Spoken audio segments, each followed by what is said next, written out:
Hi, welcome to AFTV. I got Robbie with me. A 3-0 win against Sunderland at the Emirates. A 3-0 comfortable win. It's been a lovely weekend so far. Villa have dropped points. Yeah. Big game tomorrow. I had your daughter doing a fan cam and she said, believe. I said, oh, I haven't heard that in a while. No, I told you I retired that word. I retired it. You retired it, but it does. No, you told me to retire it. But this weekend does feel very much like if things go in our favour tomorrow, obviously, it's starting to feel, I've just felt the energy from the fans here. No, the energy's there, man. I mean, with Villa, we're 9 points clear of them now. It's a long road back for them. And obviously, if it goes our way tomorrow and, Liverpool win, it's 9 points. Hey, Liverpool, do the job, Not for us. Yeah? Not for us. You know what? I saw Paul, Redmen TV, during the week, right? He said to me, right, that he'd rather City win it. I couldn't believe it. I was like, when you guys were going against City for the title, I actually wanted Liverpool to win it because I was like, you know what? I like the way Liverpool have done it and that. But when I heard that hate come out of your mouth, Paul, and I love you, Paul, but when I heard that, I was like, what? You honestly would want Man City to win it? Liverpool? They're all against us. And then a lot of Liverpool fans that I've been speaking to, like, no, I don't want you lot to win it, right? Because we never hear the end of it. So my message to Liverpool fans is quite simple. Don't do it for us. Do it for yourselves. Because you know what, right? Chelsea won today. Manchester United won today.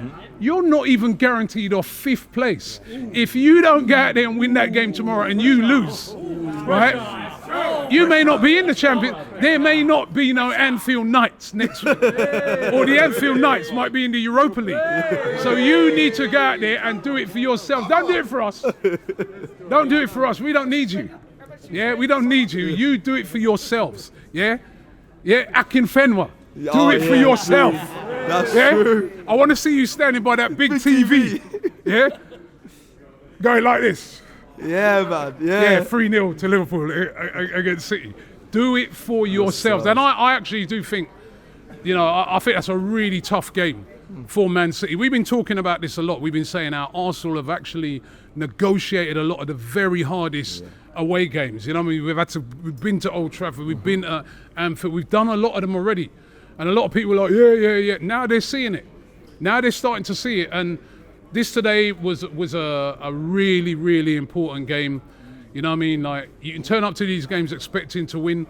You could drop point. It could be a banana skin. But I thought Sunderland, they started off really well. You can see that they're a good side. You know what I mean? They were strong. But our defence is solid. That's the one thing about us this season, that we built on this defence.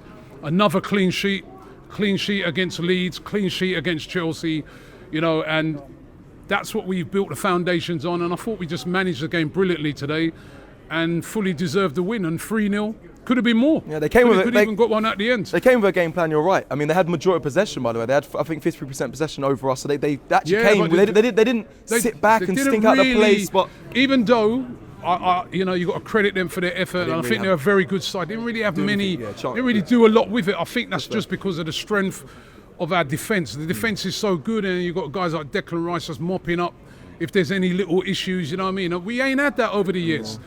A couple of years ago, 3-4 years ago, it could have been a very different game. But that defence is so solid. And then going forward, Victor Gyökeres, you know what I mean? 2 goals for him today. A lot of people have been doubting him. A lot of people have been cussing him. He's wearing jeans. He's got on Timberlands. He's got this, all that. Hair flicks. I tell people, I've been saying this for a long time. It's not about, when you judge a player in November. You judge a player at the end of the season. Suppose his goals leads us to the title. Is it not a good signing then? Will it not be a great signing if his goals take us to the title? Is this not a player that's used to winning titles? He's won 2 titles over in Portugal, right? So all those people that were judging him in November, in October, in September, I don't think he's the one. Maybe he weren't then. A lot of players take a little bit of time to settle in. Not every player's like a Zubimendi that just comes in and immediately hits the ground running. There are other players that take a little time. And I think you're starting to see him. His confidence is growing. He's scoring important goals, and that's going to give him more and more confidence. And he's going to be a very, very important player for us in the running. So what's his role? What's his role? The impact player? Because he come off the bench. His role is score goals. Whether you start or whether you come on later, score goals, and these goals that he scored today, these are big goals. Yeah, they are big goals. And it doesn't matter whether it's a hit from 30 yards or it's a tap in. We need goals. They all count. We know the type of player we were buying. We're not buying a silky player. He may not be as silky as say a Ekitike, but a silky goal and a goal, they're all the same goals. Yeah. Right? Haaland's not the most aesthetically pleasing striker around, but he's the best. Yeah. You know why? Because he guarantee he's going to score you goals. So give Gyökeres time, and you know what I mean. And that's what Arteta's given him, and we're starting to see now the benefits of this guy. You know what I mean? He's getting in the right positions and he's scoring the goals. And maybe Do you start him on Thursday? Yeah, I wouldn't have no problem. Listen, either him or Jesus, you know what I mean? That's the beauty at the moment. The squad is very good. Yeah, very good. It's a very, very good squad. You know what I mean?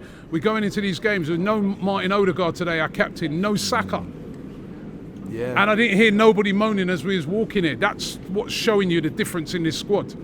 The January transfer window, there was nobody barling as we normally are. Yeah, at the end, why do we not sign anyone? Normally in January, right, every one of us are crying because, quite rightly so, because we haven't signed no one. Nobody was overly, we were kind of like, well, maybe we could have done, but nobody was really getting flustered about it because we know we've got a great squad. So you fine with January? That you content? You don't care that, Yeah, or you think that is a missed opportunity to No, I our don't. rivals strengthen? Listen, I understood why they didn't sign anyone in January. 'Cause we don't really need anyone. I think this team is capable of going on and winning this league, and the pressure is all on Manchester City tomorrow. That, you know, if that was us, and they just done what they've done today, and they were 9 points clear, and we had to go away to Anfield, we wouldn't be feeling too great about that situation. True. I mean, listen. They could turn up and go and win, and if they go and win, One win in 22 years at Anfield. That's very mad... true. But if they did go there and win, then they've handled the pressure and they've set down a marker. But it's a big pressure game, and 9 points is a lot. You know, That's a lot. because you know we only look at, obviously we're looking on it from our point of view. We're saying 9 points. We can afford to look, but what it does for the team that's chasing, you've got to win. You have absolutely no room for error. Even 6 points is kind of no room for error. Yeah. But 9, that is it. There's no room. If you go 9 points, you can't draw a game. You have to win every single game from now till the end of the season. So what are you saying? And hope. What are you saying? If we go 9 points, is it done? Just stop doing the whole. Is it done? Stay humble, man. Hey, you love Marlon. Stay humble. We're just keeping it. We're keeping a little lid on it. I see Ryan over there. Right? I don't want to get carried away. I want to keep a little lid on it. You're doing all the whole night. That is a big gap. That's a big gap. 9 points is massive. If we look around the leagues around Europe, right? I don't think any team's got a 9 point gap right now. No team. Like, if you've got 9 points, man, that's a big gap, man. It's not.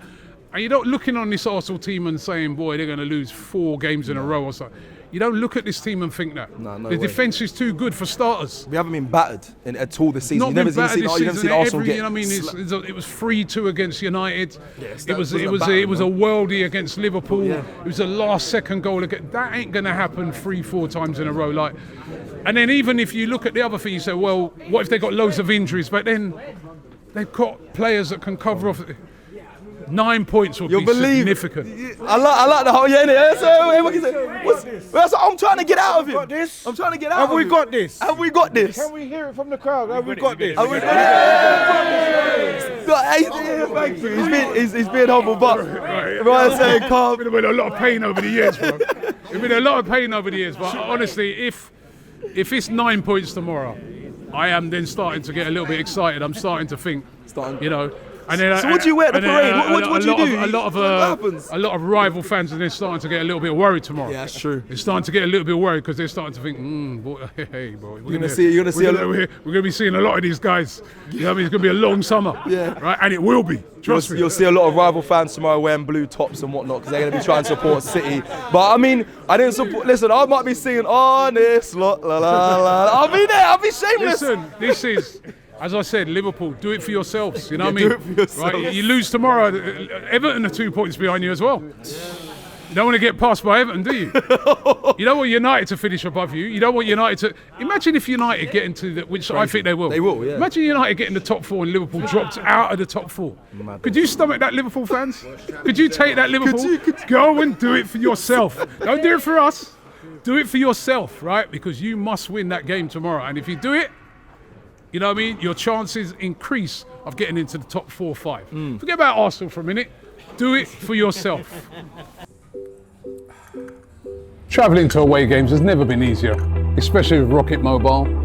Unlimited data, unlimited everything in the UK. When you leave the UK, it's 20 gig of roaming data. Life is very easy. £16 a month, no hassle. How you doing, man? You're doing all right? And this is what you get in Europe. I know. Come on, the others! Come on, like, It's a man. Lee, you're the man.